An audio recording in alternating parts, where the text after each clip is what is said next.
Tenim amb nosaltres a Jordi Miquel, cofundador de Pomavall i relleu generacional d'AMP. I tenim a Carla Gili, cofundadora d'Anècdota Rural. Efectivament. Benvinguts els dos. Gràcies. Gràcies per ser aquí. Expliqueu-nos una mica els vostres projectes perquè la gent us conegui. 3, 2...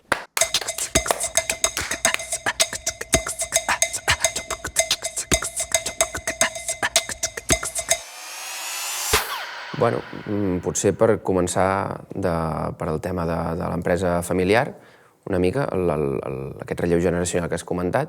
Vinc d'una empresa familiar que varen començar els meus pares ara fa 32 anys, que es dedica a la producció de màquina per aplicació de productes fitosanitaris i fertilitzants. L'empresa és AMP Sprayers, com molt bé has comentat, i seguim el dia a dia amb aquesta empresa.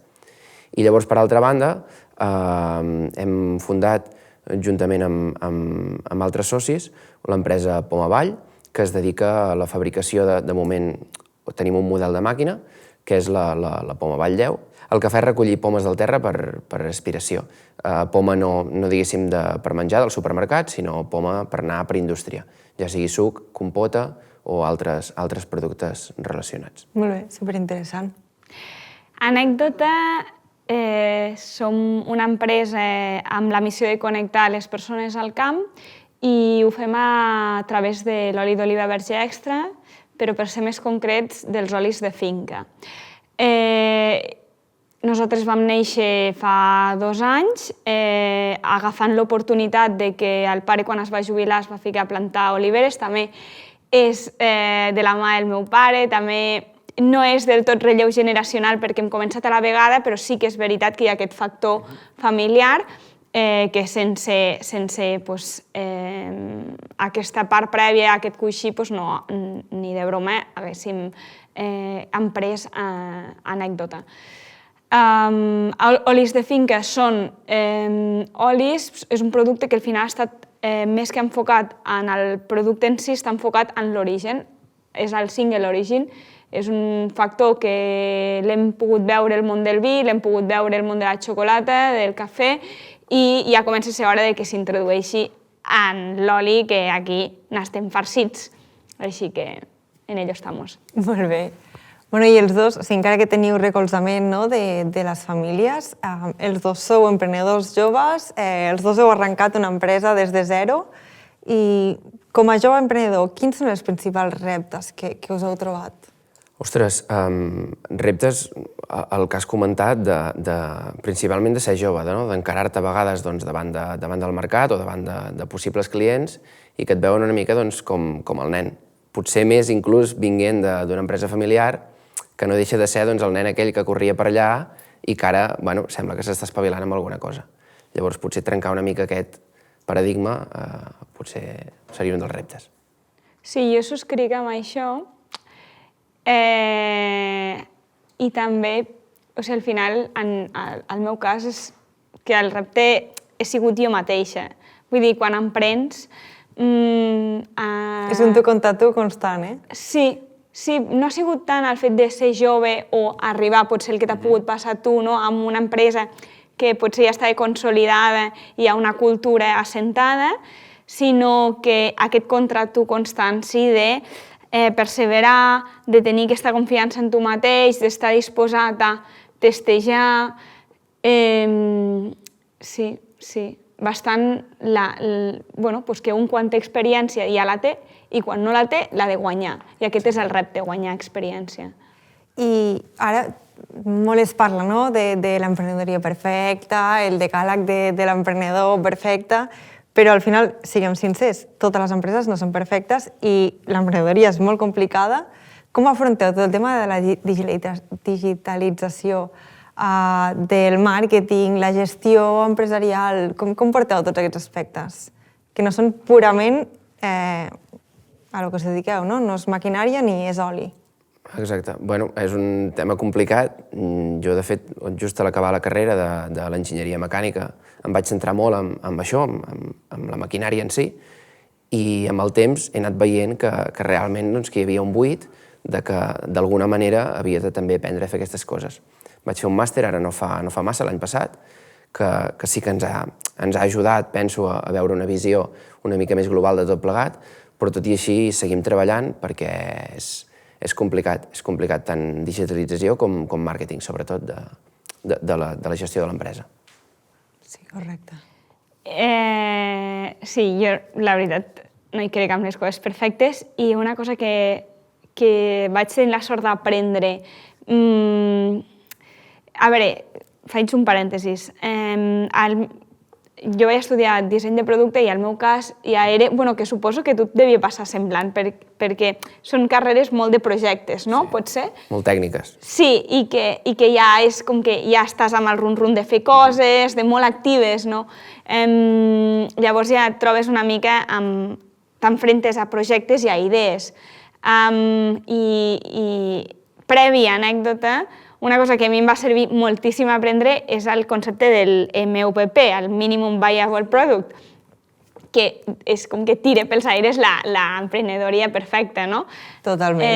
I és amb el que crec jo, o sigui, no crec gens en una idea, o sigui, la idea, quan la materialitzes, té un valor. I encara que l'hagis materialitzat i sigui bona, fins que no la vens i funciona el mercat...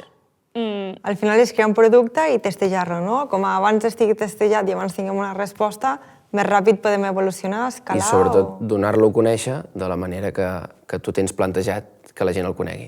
Que a vegades és molt complicat que la teva visió d'aquest producte sigui la mateixa que vols que tingui el teu client.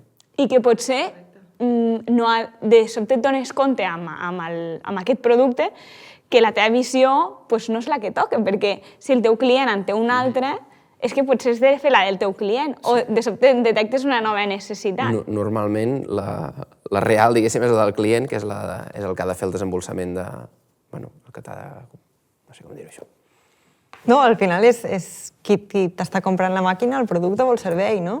Sí, jo en aquest sentit crec que ens ha donat molt avantatge com a petits inexperts, perquè al final nosaltres no sabíem, no érem pagesos, a més, ficar-nos a eco, que ja és complicat, no estàvem en aquest sector, vull dir, tot era nou, i jo crec que el que ens ha permès com posicionar-nos, o sigui, posicionar-nos ràpid, és que ara em tiro com moltes flors, però bueno, poder començar aquesta carrera és el fet de no voler fer un producte perfecte, sinó dir, vale, vaig a provar a veure qui, no sé, un exemple molt petit, quines botelles hi ha en estoc en un puesto. Doncs no faré una botella a mida, compraré una botella en estoc i la provaré, no?